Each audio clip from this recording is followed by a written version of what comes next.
Northern California in the late 1960s was a place caught between two clashing worlds. The summer of love had left a lingering scent of patchouli and rebellion, but beneath the surface of San Francisco's fog, a different kind of energy was festering. The era of peace and tie-dye was slowly being overshadowed by a cold, calculated shadow that would transform the rolling hills and quiet suburbs into a landscape defined by paranoia. It began on a desolate stretch of pavement known as Lake Herman Road on the chilly night of December 20th, 1968. David Faraday and Betty Lou Jensen were just two teenagers out for a quiet evening looking for a moment of privacy in the darkness. They were parked in a gravel turnout when the silence of the night was shattered by the arrival of another vehicle. Without warning, a stranger opened fire, ending their young lives in a brutal act of violence. There was no clear motive, no robbery, and no obvious connection between the victims and their assailant. It was a random explosion of cruelty that left the community of Vallejo reeling, unaware that this was merely the prologue to a nightmare that would span decades. Months passed until July 4th, 1969. While the rest of the country celebrated Independence Day with fireworks, another tragedy unfolded at Blue Rock Springs Park. Darlene Ferrin and Michael Mageau were sitting in Darlene's car when a figure approached, blinding them with a powerful flashlight before unleashing a hail of bullets. Darlene was tragically killed, but Michael Mageau miraculously survived despite his grievous wounds. In the aftermath, he provided the first description of a mysterious, heavy-set man who moved with a terrifying purpose. Before we continue, subscribe to the channel and tell us in the comments where you are watching from. Shortly after the attack, the phone rang at the Vallejo Police Department. A man's voice, monotone and chillingly professional, claimed responsibility for the shooting at Blue Rock Springs and the murders at Lake Herman Road. The killer wasn't just hiding in the shadows anymore.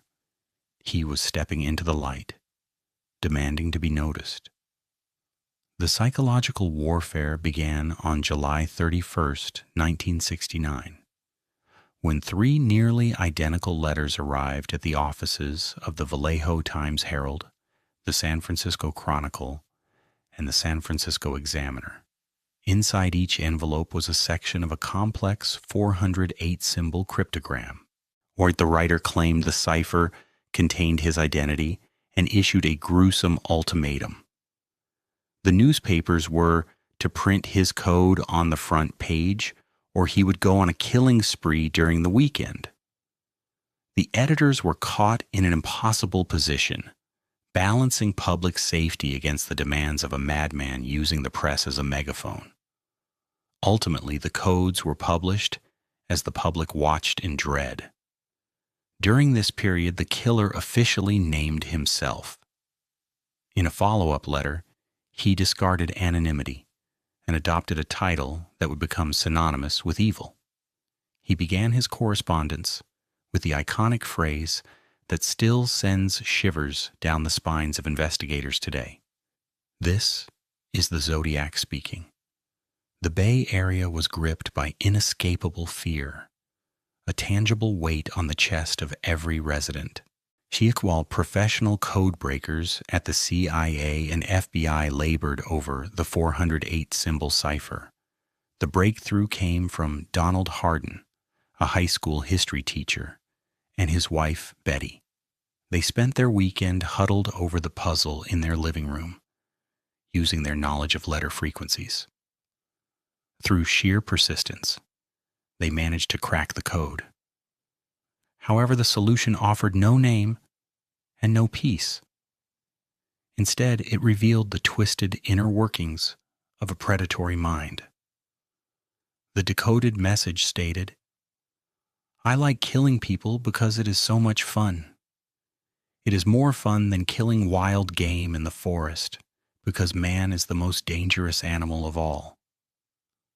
The killer claimed he was collecting slaves for the afterlife, stripping away any hope of a rational motive. The Zodiac wasn't just a murderer. He was a self-styled philosopher of death, and the terror was only just beginning. The terror that had gripped Vallejo soon found a new, even more disturbing theater of operation. Until late 1969, the Zodiac had largely operated under night, using the shadows of secluded lovers' lanes to hide his movements. That changed on the serene afternoon of September 27, 1969, at Lake Berryessa in Napa County. Brian Hartnell and Cecilia Shepard were relaxing, enjoying the golden sunlight, when a figure emerged from the trees. This was no longer a shadowy man in a car. This was a living nightmare. The stranger wore a bizarre, ritualistic costume, a square-topped black hood with dark slats for eyes. On the front of his chest, stitched in white, was the cross-circle symbol. He carried a heavy-gauge gun, but his intent that day was far more intimate and gruesome. After tying the couple up with plastic clothesline, claiming he needed their car, the man's facade of a desperate fugitive dissolved into a chilling silence. He drew a long, serrated knife, and in a frenzy of violence, stabbed both victims repeatedly. The brutality was shocking, yet the killer remained eerily methodical. Instead of fleeing immediately, he walked to Brian's car parked on the road above. There, with a felt-tip pen, he wrote a list of his crimes on the white door, dating back to his first kills. He finished the inscription with his chilling cross-circle logo. This was a trophy, a public declaration of his resume of death. While Cecilia tragically succumbed to her injuries, Brian survived to provide a haunting account of the man in the black hood. The Zodiac's next move shattered the true security of San Francisco proper. On the night of October 11, 1969, he abandoned the remote hills for the affluent neighborhood of Presidio Heights. He hailed a yellow cab driven by Paul Stein. Once they reached Washington and Cherry Streets, the killer fired a single shot into the back of the driver's head. This murder was witnessed. 3 teenagers in a house across the street saw the man wiping down the cab and leaning over the front seat. They called the police, providing a description of a white male, but a tragic clerical error over the radio initially identified the suspect as a black male. This mistake led to one of the most agonizing moments in criminal history, a near miss that would haunt the department for years. 2 police officers, Donald Fook and Eric Zelms, were patrolling the area and passed a man walking away from the scene who matched the killer's build and clothing. Because of the incorrect dispatch report, they did not stop him. It was only later that the chilling realization gripped their hearts. They had likely looked directly into the eyes of the state's most wanted man. The Zodiac, emboldened by this escape, began a new campaign of psychological warfare. He sent another letter to the San Francisco Chronicle, including a piece of Paul Stein's bloodied shirt as proof of his presence. He mocked the police for their incompetence, claiming he had spoken to the officers and walked right past them. The fear reached a fever pitch when he issued his most terrifying threat yet, targeting school buses to pick off the kiddies as they bounced out. The image of children being targeted caused mass hysteria throughout Northern California. Police cruisers began escorting buses, and parents were terrified to let their children out of their sight. The city was under siege by a phantom who turned every daily routine into a potential death trap. In the midst of this chaos, the Zodiac sent his most challenging puzzle, the 340 cipher. Unlike the first code, this new cryptogram appeared to be an impenetrable fortress of symbols. It taunted investigators, promising more secrets if they could peer behind the veil. Little did the world know that this code would remain a silent, mocking ghost for over half a century, hiding the killer's final taunts and providing a digital age challenge that would outlive the man who wrote it. The hunt for the elusive phantom fell heavily on the weary shoulders of Detective Dave Toschi. Known for his snappy attire and his distinctive habit of wearing his holster upside down for a faster draw, Toschi became the public face of the San Francisco Police Department's immense frustration. He was a man possessed, spending countless nights huddled over crime scene photos and cryptic letters while the weight of public expectation grew unbearable. To Toschi, the Zodiac wasn't just a criminal. He was a personal affront, a ghost that mocked the very badge the detective wore with pride. Every promising lead felt like a breakthrough until it dissolved into smoke, leaving the investigator to navigate a labyrinth of dead ends that threatened to consume his career and his peace of mind. Among the mountain of tips and thousands of files, one name rose above the rest like a dark monolith: Arthur Lee Allen.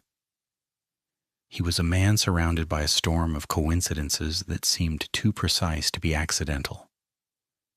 Allen wore a Zodiac brand watch, identical to the chilling logo the killer used to sign his letters.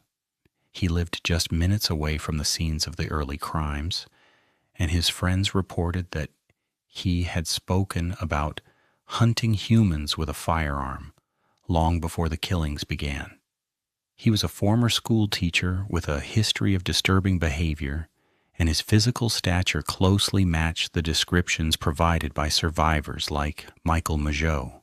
Yet, for years, investigators felt they were on the cusp of an arrest, certain they had found the monster in a Vallejo trailer park. Yet for all the circumstantial evidence pointing toward Allen, the hard scientific reality refused to cooperate. When forensic technology advanced enough to test DNA from the stamps and envelopes the Zodiac had licked, the profiles did not match Allen's genetic markers. The fingerprints found on Paul Stein's cab and the palm prints on the various letters also failed to provide a definitive match. This discrepancy created an agonizing legal limbo. Investigators were trapped between a suspect who fit the psychological profile perfectly and a lack of physical proof that could ever stand in a court of law. The case stalled in the face of this contradiction, leaving the victims' families in a state of unresolved grief and hollow silence. As the years stretched into decades, the Zodiac persona transcended the status of a common murderer to become a dark cultural phenomenon. He inspired countless movies and books, his cross-circle symbol becoming a shorthand for anonymous evil. But behind the Hollywood dramatizations lay a trail of shattered lives. The families of victims like David Faraday and Betty Lou Jensen lived in a persistent shadow of grief, their personal tragedies often commodified for entertainment, while the killer remained a faceless celebrity. The psychological toll on Northern California was permanent. The era of innocence was dead, replaced by a lingering suspicion that the person standing next to you in a grocery line could be a monster. Eventually, the letters became less frequent and finally stopped altogether. This silence was perhaps more terrifying than the threats, as it left the world to wonder if the Zodiac had died, been imprisoned, or simply retired into a quiet life. The case went cold, but it was never forgotten. In 2020, an international team of code breakers finally achieved what the greatest minds of the Cold War could not. They cracked the 340 cipher. The decoded message was a final act of arrogance, claiming the killer was not afraid of the gas chamber because it would send him to paradise sooner. It offered no names, only a chilling confirmation that the killer's vanity remained intact until the end. Today, the Zodiac remains the ultimate cold case, a mystery that redefined forensic profiling and criminal investigation. Despite the digital age and DNA advances, the man behind the hood remains an enigma. He was a predator who understood the power of the media, using fear as a weapon to achieve a twisted immortality. The mask has never been removed, and the identity of the Zodiac remains buried in the fog of the past. He exists now as a haunting reminder that some monsters never get caught, leaving a legacy of fear that continues to echo through history.